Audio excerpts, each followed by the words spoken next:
वृषभ की सवारी करने वाली माँ वृषारूढ़ा, दाएं हाथ में त्रिशूल और बाएं हाथ में कमल को सुशोभित करने वाली अनंत शक्तियों से संपन्न है माँ शैलपुत्री का स्वरूप। शैलपुत्री नवदुर्गा का पहला स्वरूप भी है। पुराणों के अनुसार नवदुर्गाओं में माता शैलपुत्री का पहला रूप माना जाता है। शैलपुत्री ने पुनर्जन्म में राजा दक्ष के यहाँ माता सती के रूप में जन्म लिया था। सती का विवाह भगवान शंकर से हुआ और विवाह के बाद एक बार प्रजापति राज दक्ष ने एक बहुत बड़ा यज्ञ किया। इसमें उन्होंने सभी देवताओं को निमंत्रण दिया, लेकिन भगवान शंकर को यज्ञ में नहीं बुलाया। माता सती अपने पिता के यहाँ होने वाले यज्ञ में जाने के लिए व्याकुल थी। भगवान शिव के समझाने पर भी जब वो नहीं मानी तो भगवान शिव ने आखिरकार उन्हें आज्ञा दे दी। अब सती जब यज्ञ में पहुंची तो उन्हें अपनी भूल का एहसास हुआ।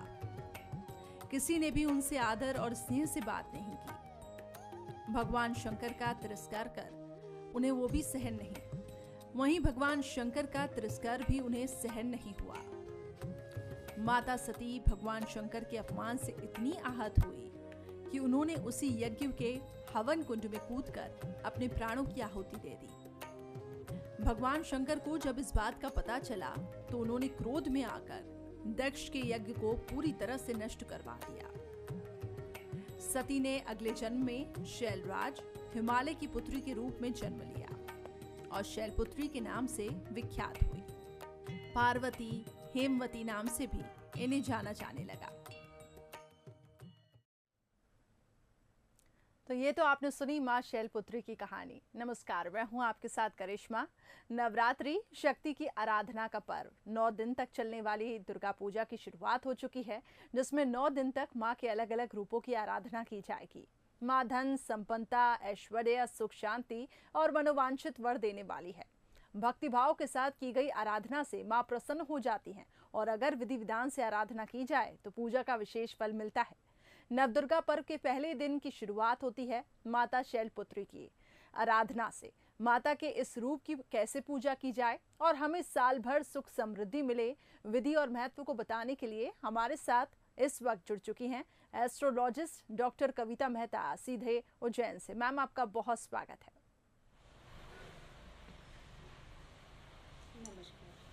डॉक्टर कविता, मैं जानना चाहूंगी कि शारदीय नवरात्र की आज से शुरुआत हो चुकी है और माँ शैलपुत्री का आज दिन है, उनकी पूजा अर्चना आज के दिन की जाएगी। कैसे देखती हैं आप इस बार, क्योंकि इस बार तो कोविड का भी साया है, लेकिन ये बताएं कि भक्तों में भी काफ़ी उत्साह देखने को मिला। किस प्रकार से इस नवरात्र को मनाया जाए, क्या सावधानियाँ हमें बरतनी चाहिए, एक एक करके हमारे दर्शकों को बताएं। जी, नवरात्रि जैसे कि शक्ति का पर्व है, शक्ति के आवाहन का पर्व है और ये 9 दिन जो है विशेष होते हैं, जिसमें हम पूरे 6 माह के लिए अपने अंदर ऊर्जा भर लेते हैं, माँ से वरदान प्राप्त करते हैं। इसलिए ये 9 दिन विशेष महत्व के हैं। माँ दुर्गा के विषय में एक कथा प्रचलित है कि उनका प्रादुर्भाव कैसे हुआ, शक्ति का प्रादुर्भाव कैसे हुआ जी। इसके संदर्भ में एक कथा है कि एक दैत्य थे महिषासुर, जिन्होंने आतंक मचा रखा था, स्वर्ग पर आधिपत्य कर लिया था और उन्हें एक वरदान प्राप्त था कि वो किसी कुंवारी कन्या के हाथ से ही उनको मृत्यु प्राप्त होगी। उन्हीं को समाप्त करने के लिए सभी देवताओं ने त्रिदेव से प्रार्थना की और सभी देवताओं ने अपनी अपनी शक्ति और त्रिदेव ने अपनी शक्ति पुंज देकर माँ दुर्गा का स्वरूप प्राकट्य हुआ। ये एक प्रकार की कथा है। तो अदम्य शक्ति का स्रोत है माँ दुर्गा जी। और आज प्रथम दिन है। प्रथम दिन माँ शैलपुत्री, माँ के शैलपुत्री स्वरूप की आराधना पूजन की जाती है। शैलपुत्री जो है बाल्य रूप में है, कन्या रूप में है, नवजन्मी कन्या के रूप में है और बहुत ही पवित्र स्वरूप है माँ का। इसकी आराधना करने से काम विकार नष्ट होता है, मनुष्य में पवित्रता आती है। जी। बिल्कुल, और माँ को भी तो देखिए श्वेत रंग भी पसंद है और पवित्रता का माँ भी परिचय देती है। डॉक्टर कविता ये बताएं कि इस बार क्योंकि स्वार्थ सिद्धि का भी योग बन रहा है और ये माना गया है कि इस बार के योग काफ़ी ज़्यादा अच्छे हैं, ग्रहों की स्थिति भी काफ़ी ज़्यादा अच्छी है। आप किस तरीके से इसे देखती हैं? और ख़ासतौर से घट स्थापना का काफ़ी ज़्यादा महत्व है। इसके शुभ मुहूर्त के बारे में भी मैं आपसे जानना चाहूँगी। हालाँकि हम अपने दर्शकों को लगातार मंसल न्यूज़ के टेलीविज़न स्क्रीन पे लगातार शुभ मुहूर्त दिखा रहे हैं, लेकिन आपसे भी मैं समझना चाहूंगी। जी, आज जो शुभ मुहूर्त है वो सुबह लगभग 6:30 से लगा के 10:15 तक घट स्थापना का मुहूर्त है। उसके बाद आप अभिजित मुहूर्त में लगभग 11:30 से 12:30 के बीच अभी मुहूर्त है, इसके मध्य समय को ले सकते हैं और घट स्थापना इस दौरान की जा सकती है। हाँ जी, डॉक्टर कविता ये बताएं कि आखिर घट स्थापना का महत्व क्या रहता है? इससे जुड़े विधि विधान के बारे में हमें बताएं। घट स्थापना, घट को हम शुभ माना जाता है, कुंभ को शुभ माना जाता है, समस्त शक्ति समस्त पदार्थ देने वाला माना जाता है और घट स्थापना के पीछे उद्देश्य है समस्त देवी देवताओं का आह्वान होता है। घट के मुख में भगवान विष्णु का वास होता है, घट के मध्य में भगवान रुद्र यानी शिव का वास होता है और घट के मूल में ब्रह्मा जी का वास माना गया है। घट के मध्य में अंदर की ओर समस्त शक्तियों का वास माना जाता है। तो घट स्थापना का उद्देश्य यह होता है कि समस्त देवी देवता आज वहाँ उपस्थित हों, जिनकी हम आराधना करना चाहते हैं जी, जिन्हें हम प्रसन्न करना चाहते हैं। तो घट स्थापना के पीछे मूल उद्देश्य समस्त देवी देवताओं का आह्वान होता है समस्त सिद्धि के साथ। डॉक्टर कविता विधि विधान के बारे में बताएं कि किस तरीके से घट स्थापना करनी चाहिए। जी, घट स्थापना के लिए सर्वप्रथम तो दिशा का चयन करें। तो इसके लिए ईशान कोण यानी उत्तर पूर्व दिशा लें और सबसे पहले जो स्थान है उसे आप गौमूत्र या गंगा जल से पवित्र करें। वहाँ एक चौकी स्थापित करें, चौकी के पास ही जो है वो वेदी स्थापित करें। वेदी उसे कहा जाता है जब किसी मिट्टी के पात्र में वो गेहूँ और जौ बोए जाते हैं। तो ये आज इस शुभ मुहूर्त में बोएं। जौ का विशेष महत्व है, जौ और गेहूँ का। और उसके बाद घट को स्थापित करें, घट के अंदर चावल डालें, उसके बाद उसके ऊपर जो है नारियल रखें और आम के पत्ते रखें। इसके अलावा कई तरह के लोग जो हैं अपने अपने जो पारंपरिक रूप से जो विधि विधान चला आ रहा है उसके अनुरूप ये कार्य करते हैं। जी, तो इसके तो कई प्रकार हैं कार्य करने के, परंतु घट स्थापना में मूल रूप से धान्य का विशेष महत्व है और जौ का विशेष महत्व है, गेहूँ और जौ का। जी, चलिए ठीक है, हम उम्मीद करते हैं हमारे दर्शक इन सब नियमों का पालन करेंगे। डॉक्टर कविता आप ये बताएं कि हमारे हिंदू रीति रिवाज में अखंड ज्योत का भी काफ़ी ज़्यादा महत्व माना जाता है और इससे जुड़ी कुछ खास बात बताएं। जी, अखंड ज्योत के पीछे जो एक आध्यात्मिक सोच रही है वो रही है, क्योंकि आत्मा अजर अमर है, अविनाशी है और आत्मा में ही अष्ट शक्तियाँ विद्यमान हैं। तो हम देवी से शक्ति की आराधना करते हैं, ऊर्जा प्राप्त करते हैं, इसीलिए अखंड ज्योत जलाते हैं उस दौरान। तो ये एक सांकेतिक प्रतीक है हमारे शास्त्रों के अनुसार जो आत्मा का प्रतिनिधित्व करता है। जी, डॉक्टर कविता ये बताएं कि इस बार ग्रहों की स्थिति आप कैसे देखती हैं, किस तरीके से ये शुभ योग बनने जा रहा है और इस वक्त तो पूरा देश पूरी दुनिया महामारी से जूझ रही है, जंग लड़ रही है, तो क्या इससे हम निजात पा पाएंगे?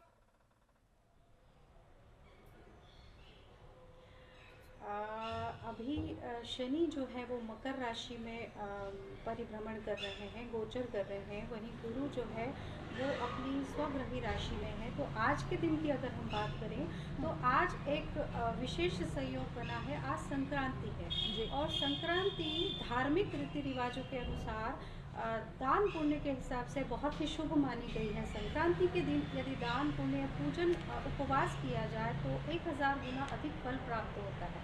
जी। उसके साथ ही शनि का स्वग्रही होना, गुरु का स्वग्रही होना, ये शश योग और हंस नामक राजयोग निर्माण करता है। जहाँ तक रही महामारी की बात, तो शनि अभी वर्तमान में मकर राशि में है और गुरु का गोचर भी मकर राशि में चल रहा था। ये वायु प्रधान बीमारियों का सूचक है। शनि जो है सब कुछ देने वाले हैं, धर्माधिकारी हैं, दंडाधिकारी हैं। लेकिन एक बात मैं यहाँ स्पष्ट कर दूँ, जो कई लोगों को शायद पता नहीं है, कि ग्रहों का फलादेश करने के पूर्व हम युग का बोध अवश्य रखना चाहिए हमें, जी। कि युग हमारा कलयुग चल रहा है। हुँ, और शनि जब अपने ही स्थान में होते हैं तो वो अत्यधिक पावरफुल हो जाते हैं। हुँ। अब युग चल रहा है कलयुग, ऐसे में शनि के हम बहुत अच्छे परिणामों की उम्मीद नहीं कर सकते, जी। क्योंकि जितनी भी प्रकृति का दोहन हुआ है, प्रकृति का शोषण हुआ है, उसी के दंड स्वरूप जब शनि मकर राशि में प्रविष्ट हुए, तो ये महामारी, ये आपदा हमारे देश पर, विश्व पर आई। हुँ, और ये कब समाप्त होगी, इसका तो काफ़ी समय है। जब तक शनि मकर राशि में रहेंगे हुँ। तो थोड़ा मुश्किल लगता है कि ये महामारी का कोई उपाय निकल पाएगा। पर बीच-बीच में ऐसी ग्रह स्थितियाँ अवश्य बनी हैं, जी। जब जो है औषधि मिलने की संभावना बलवान हो जाती है। जी। चलिए, ये बहुत अच्छा संकेत आपने दिया है कि औषधि मिलने के यहाँ पे चांसेस हैं और दर्शक भी हमारे काफ़ी ज़्यादा खुश होंगे ये सुनकर। ये बताएँ डॉक्टर कविता कि अब हम अगर राशियों के हिसाब से देखें, जैसा कि आपने बताया है कि शनि ने मकर राशि में प्रवेश किया है, तो कैसी रहने वाली है ग्रहों की स्थिति? थोड़ा संक्षिप्त में मैं आपसे जानना चाहूँगी एक-एक राशि के बारे में कि किस तरीके से उनके लिए ये नवरात्र खास होने वाला है और क्या कुछ सावधानियाँ बरतनी होंगी? जी, अगर हम समस्त राशियों की बात करें, तो ख़ास तौर से मैं आज के दिन पर विशेष कुछ बताना चाहूँगी कि नवरात्र जो है वो माँ का जो आह्वान आज हुआ है या घट स्थापना आज हुई है, वो आज शनिवार के दिन हुई है। तो ऐसा कहा जाता है कि जब शनिवार के दिन घट स्थापना होती है तो माता का जो वाहन होता है वो घोड़ा होता है। और नवरात्र का समापन जो हो रहा है वो रविवार को हो रहा है। तो ऐसे में वाहन जो होगा वो भैंसा होगा। तो यहाँ पर ये बहुत अधिक शुभ संकेत नहीं है। जी।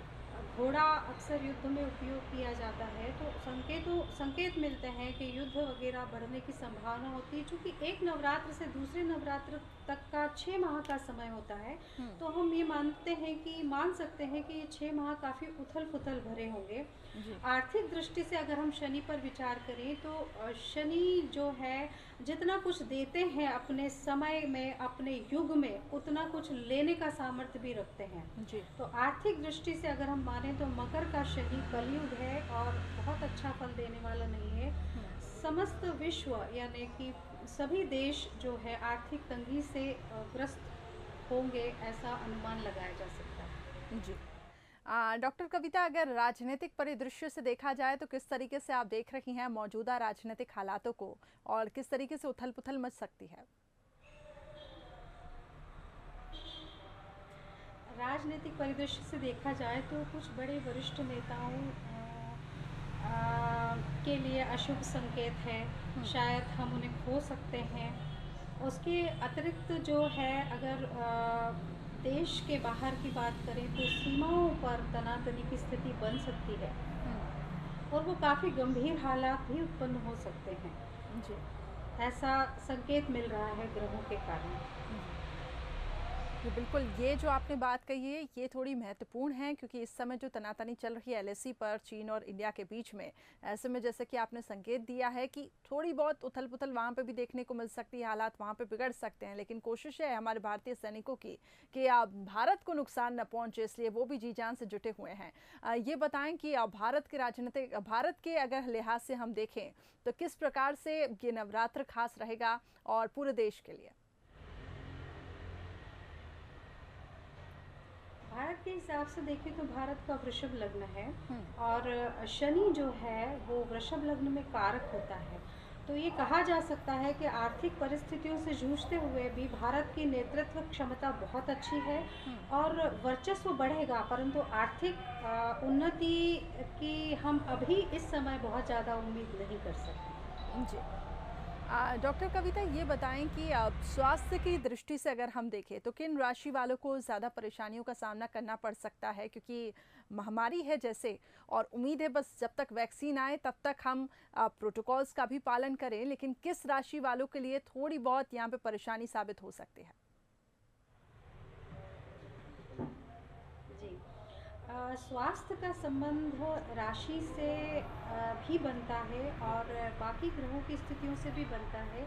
राशि से अगर हम देखें तो खास तौर से वृश्चिक राशि, मिथुन राशि वालों के लिए ये समय खास सावधानी बरतने का समय है। उसके अलावा जिन जातकों की कुंडली में जिन्होंने अपनी कुंडलियाँ कहीं दिखाई है और जिन्हें पता है, किसी के माध्यम से पता चला है कि उनके फला फला ग्रह कमज़ोर हैं, तो मैं बता दूं कि जिनका बुध, गुरु और चंद्रमा कमज़ोर है, ये 3 ग्रह अगर कमज़ोर हैं तो श्वास संबंधी तकलीफ, यानी आपका फेफड़ा, आपका जो रेस्पिरेटरी सिस्टम है वो कमज़ोर होने के चांसेस है। तो उन लोगों के पीड़ित और बीमार होने की संभावना इस दौरान अधिक बलवान होती है। साथ ही जिनका मंगल कमज़ोर है, मंगल के कमज़ोर होने से शरीर में इम्यूनिटी बहुत कम होती है। तो इन लोगों को स्वास्थ्य संबंधी परेशानियां या फिर कोरोना अटैक्स के चांसेस ज़्यादा हैं और इन लोगों को विशेष ध्यान रखना चाहिए। चूँकि आज प्रथम दिवस है, माँ शैलपुत्री की आराधना का दिवस है और कहा जाता है कि जितनी भी चित्त की वृत्तियाँ हैं, मनोवृत्तियाँ हैं, उन सब का नियंत्रण माँ शैलपुत्री के हाथ में है। तो जिनका चंद्रमा कमज़ोर है, चंद्रमा तब कमज़ोर होता है जब अमावस्या के 5 दिन पूर्व या 5 दिन बाद का जन्म हो, तो इसे हम पापी चंद्रमा कहते हैं। यानी दशमी तिथि के बाद, कृष्ण पक्ष की दशमी तिथि के बाद का यदि जन्म है और उधर शुक्ल पक्ष की पंचम के पूर्व का जन्म है, तो ये ऐसा चंद्रमा कमज़ोर माना जाता है और इनके जल्दी किसी भी प्रभाव में आने के, रोग के प्रभाव में आने के योग बनते हैं। मानसिक प्रवृत्तियाँ भी इनकी बहुत कमज़ोर होती है, आत्मविश्वास में कमी होती है और शारीरिक दुर्बलता भी रहती है। ऐसी स्थिति में इनको माँ शैलपुत्री की आराधना से विशेष लाभ होता है। तो चंद्रमा अगर कमज़ोर है, बुध यदि कमज़ोर है, गुरु कमज़ोर है, तो विशेष ख्याल रखिए इस दौरान। जी। चलिए, तो अब जैसे कि आपने बताया कि वृश्चिक और मिथुन राशि वालों को थोड़ा बहुत ध्यान रखना पड़ सकता है क्योंकि स्वास्थ्य संबंधी समस्याएं आ सकती हैं। ये बताएं डॉक्टर कविता कि अब आपने जैसा कहा कि माँ शैलपुत्री की अगर आराधना करें तो निश्चित तौर पर माँ फल देगी। किस प्रकार से पूजा अर्चना आज के दिन की जानी चाहिए? माँ शैलपुत्री के बारे में बताएं कि किस प्रकार से उनका आप परिचय देंगी, कि कैसे हैं उनका सौम्य स्वरूप, इसके बारे में कुछ वर्णन कीजिए। माँ शैलपुत्री हिमालय पुत्री है और ये प्रथम रूप है माँ का, जो बिल्कुल नवजात शिशु के रूप में, उनका नवजात कन्या के रूप में उनका स्वरूप है, जो बहुत ही भोला, विकारों के रहित स्वरूप है, निश्चल स्वरूप है। तो माँ शैलपुत्री जो है, मैंने जैसे भी पहले कहा कि मनोवृत्तियों की, चित्त की वृत्तियों का खास तौर से वो आशीर्वाद प्रदान करती है। तो माँ शैलपुत्री की आराधना आज के दिन विशेष करें। घट स्थापना के पश्चात अपने स्थान में जहाँ आपने घट स्थापना की है, वहीं माँ शैलपुत्री का विग्रह यानी कि या फिर उनका चित्र स्थापित करें और उसके बाद उन्हें पूजित करें। माँ शैलपुत्री को सफ़ेद पुष्प बेहद पसंद है, सफ़ेद पुष्प उन्हें अर्पित करें। कमल सफ़ेद अगर कहीं मिले तो उसे अर्पित करें। उसके बाद 108 बार एक मंत्र मैं बता रही हूँ, उसका जाप करें। माँ का ध्यान करते हुए, हाथ में पुष्प लेकर उनका जो है स्मरण करते हुए इस मंत्र का जाप करें। ओम ऐं ह्रीं चामुंडाय विच्चे, ओम शैलपुत्री देव्ये नमः। इस मंत्र का 108 बार जाप करें और अपनी मनोकामना माँ को अर्पित करते हुए उनकी आरती करें और उन्हें चूँकि माँ का वाहन जो है वृषभ है, जैसे कि आपने पहले भी आपके क्लिप में चलाया है कि माँ का वाहन वृषभ है, जी। तो गाय माँ को अत्यधिक प्रिय है। तो गाय के दूध और घी से बने पदार्थों का आज के दिन भोग लगाएं। जी। डॉक्टर कविता, एक आखिरी सवाल मेरा संक्षिप्त में जानना चाहूँगी कि क्या सावधानियाँ और कुछ उपाय आप हमारे दर्शकों को बताना चाहेंगी कि आज के दिन वो सावधानियाँ बरतें और माता का आशीर्वाद ले सकें? जी, पूरे नवरात्र के दौरान ही आज विशेष मैं बताऊंगी, लेकिन पूरे नवरात्र के दौरान ही एक तो शोर कर्म यानी कि दाढ़ी या बाल नहीं बताने चाहिए, यानी कैंची का इस्तेमाल इस पूरे नवरात्र के दौरान नहीं किया जाता, वर्जित है। उसके अतिरिक्त भोजन का विशेष ध्यान रखें कि किसी भी तामसिक वस्तु का सेवन ना करें नवरात्र के दौरान। जैसे हींग है, हींग वर्जित मानी गई है। तामसिक भोज्य पदार्थ में आता है बैंगन, मूली, मसूर की दाल इत्यादि, प्याज, लहसुन, शराब और मांस, मदिरा, इनका सेवन ना करें, क्योंकि ये बहुत ही शुभ समय है। और ऐसी अशुभ वस्तुओं का सेवन करने से आपकी शारीरिक और मानसिक प्रकृति बिगड़ती है। जी। तो इन वस्तुओं का सेवन न करें। साथ में विशेष पूजन का ध्यान रखें कि प्रतिदिन जिस रूप का माँ के का हम आराधना कर रहे हैं, उनसे संबंधित वस्तुओं को अवश्य माँ को अर्पित करें। जी। चलिए, जो सावधानियां और उपाय आपने बताई, हम कोशिश करेंगे कि हमारे दर्शक, और ये उम्मीद करेंगे कि हमारे दर्शक उसका पालन करें। बहुत बहुत शुक्रिया डॉक्टर कविता जी हमारे साथ जुड़ने के लिए। आपने बहुत ज़्यादा महत्वपूर्ण जानकारी हमारे दर्शकों के साथ साझा की है। नमस्कार। जी, जय माता दी। तो इसी के साथ हमारी इस खास पेशकश में फ़िलहाल इतना ही, और कोशिश करते हैं कि आगे भी हम आपके साथ ऐसे ही जुड़ें और ऐसे ही कुछ खास उपायों, सावधानियों के बारे में आपको इस पूरे नवरात्र के दौरान हम आपको बताते रहेंगे। तब तक के लिए जय माता दी, और मुझे दीजिए इजाज़त। नमस्कार।